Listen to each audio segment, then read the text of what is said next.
BRS ఎల్పీలో Vemula Prashanth Reddy మాట్లాడుతున్నారు. ఇప్పుడు live చూద్దాం. కూడా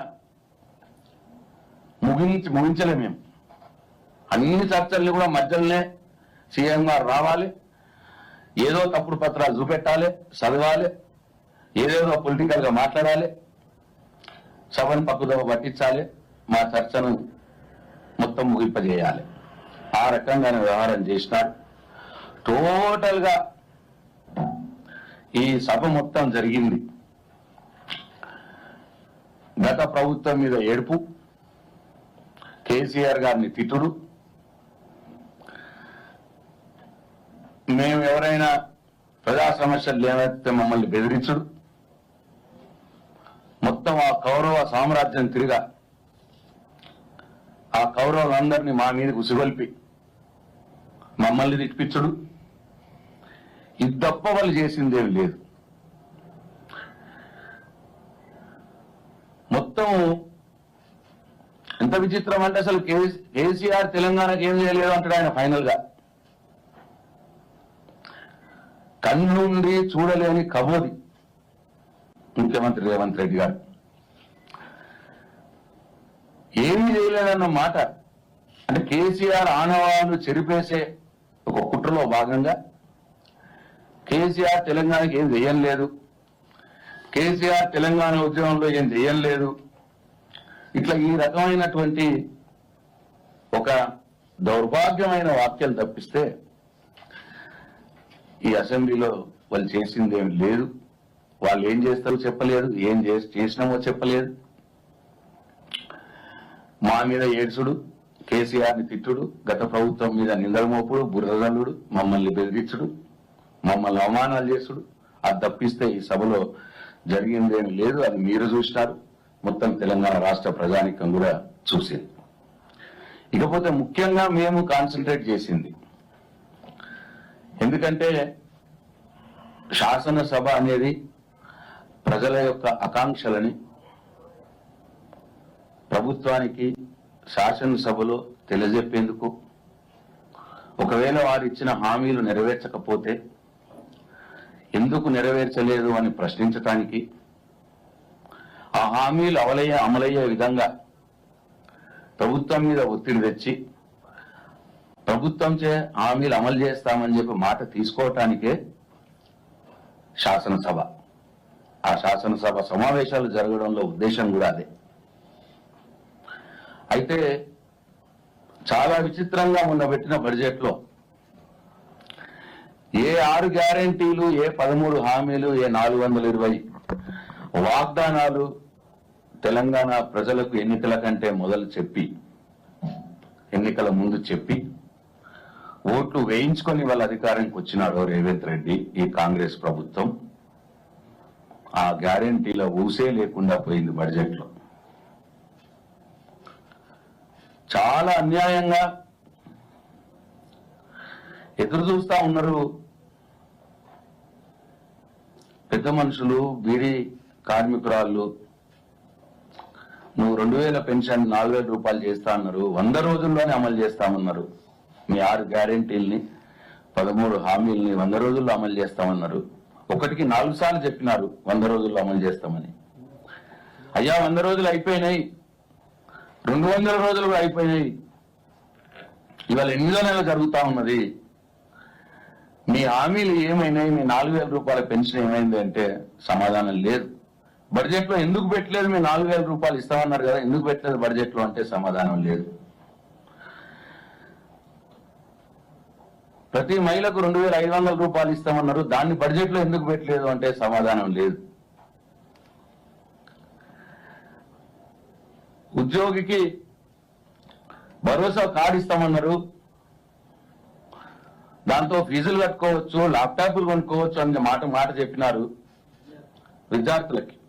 విద్యార్థులకి భరోసా కార్డు ఇస్తామన్నారు, ఫీజులు కట్టుకోవచ్చు, ల్యాప్టాప్లు కొనుక్కోవచ్చు అని అన్నారు. దాని ఊసేందుకు లేదు బడ్జెట్ లో అంటే సమాధానం లేదు. నిరుద్యోగులకు 4000 వృత్తి ఇస్తామన్నారు, దాని ఊసేంది, దాని సంగతి ఏంది అని అంటే దానికి సమాధానం లేదు. రైతు భరోసా 15,000 రూపాయలు అన్నారు, మరి దానికి సరిపడా డబ్బులు లేవు అని అంటే దానికి సమాధానం లేదు. జాబ్ క్యాలెండర్ అన్నారు, 2 లక్షల ఉద్యోగాలు అన్నారు, సంవత్సరంలోనే నింపుతామన్నారు. మరి ఎన్ని ఉద్యోగాలు ఇస్తారు, ఎన్ని ఇచ్చినారు? ఆ ఉద్యోగాలు, కొత్త ఉద్యోగాలకు సరిపడా బడ్జెట్ లో డబ్బులు పెట్టినారా? ఇచ్చే ఉద్యోగాలకు జాబ్ క్యాలెండర్ ప్రకటిస్తామన్నారు అని అంటే దానికి సమాధానం లేదు. ఆ ప్రకటించిన జాబ్ క్యాలెండర్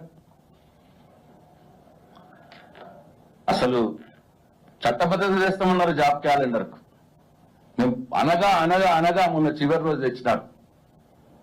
దాని సంగతి చెప్తాను. ఇట్లా 100 రోజుల్లో మీరు ఇచ్చినటువంటి ఏ గ్యారెంటీ కూడా అమలవుతలేదు. రుణమాఫీ అన్నారు, ఆగస్టు 15 అన్నారు, దాని సంగతి చక్కగా లేదు. ఇవాళ ఈ గ్యారెంటీలు ఏమైనాయని చెప్తే ఎందుకు లేవు అని చెప్పి గట్టిగా అడిగితే మా మైక్ కట్ చేస్తారు. మైక్ ఎందుకు కట్ చేస్తున్నారు నిరసన తెలిపితే మార్షల్లను పెట్టి బయటకు పంపిస్తున్నారు. అంటే ఒక ప్రతిపక్ష సభ్యులుగా ప్రజల కోణంలో ప్రజల సమస్యలను, ప్రజలకు మీరు ఇచ్చిన హామీలను అడిగితే మైక్ ఇయ్యరు. మైక్ ఎందుకు ఇస్తలేమని నిరసన తెలిపితే మార్షల్లను పెట్టి ఎత్తి బయట పడేస్తా ఉన్నారు మమ్మల్ని. అట్లనే ఈ మొత్తం సభ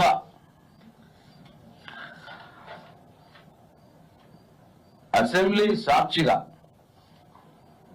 అబద్ధాలు ఆడినారు. అసెంబ్లీ సాక్షిగా చిల్లర వేషాలు వేసినారు. అసెంబ్లీ సాక్షిగా మా మహిళా సభ్యుల్ని, మా సభ్యుల్ని అవమానం చేయటానికి, అసెంబ్లీ సాక్షిగా అబద్ధపు ఆడంబర ప్రచారాలు చేసుకోవటానికి, అసెంబ్లీ సాక్షిగా మమ్మల్ని బెదిరించటానికి వాడుకున్నారు తప్పిస్తే ఈ సమావేశాల ద్వారా ఒరిగింది ఏమీ లేదు ప్రజలకు అని చెప్పి మేము భావిస్తా ఉన్నాం. ఎటువంటి అబద్ధాలు ఆడి అసెంబ్లీ సాక్షిగా అంటే మామూలుగా కాదు. సరే, అందరు మంత్రులు, అందరు సభ్యులు ఇష్టం వచ్చినట్టు మాట్లాడినారు. చాలా అబద్ధాలు.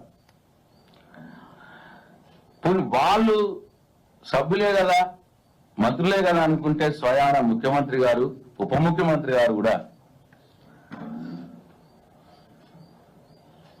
అబద్ధాలు మాట్లాడినారు. ముఖ్యమంత్రి గారు అంటారు నిండు సభలో, సభా సాక్షిగా ఈ కొత్త కాంగ్రెస్ ప్రభుత్వం 30,000 ఉద్యోగాలు ఇచ్చింది అన్న మాట మాట్లాడినాడు. నేను అడుగుతా ఉన్నా ఈ రాష్ట్రంలో ఉన్నటువంటి మేధావి లోకాన్ని, నేను అడుగుతా ఉన్నా,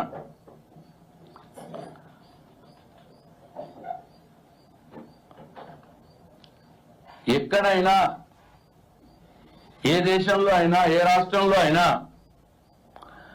నోటిఫికేషన్ ఇవ్వకుండా ఉద్యోగాలు భర్తీ చేస్తారా? రేవంత్ రెడ్డి గారు 30,000 ఉద్యోగాలు మేము ఇచ్చినాము అన్న మాట మాట్లాడినాడు.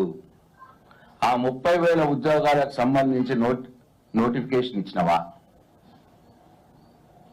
నోటిఫికేషన్ ఇవ్వకుండానే నువ్వు ఉద్యోగాలు నువ్వెట్లా భర్తీ చేసినట్టు అవుద్ది?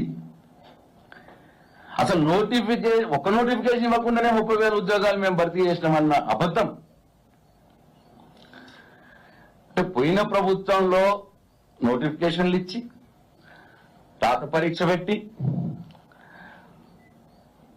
దాని ఫలితాలు తయారు చేసి రెడీ పెడితే, సెలక్షన్ చేసి కూడా రెడీ పెడితే, అంటే పోయిన ప్రభుత్వంలోనే ఖాళీలు గుర్తించి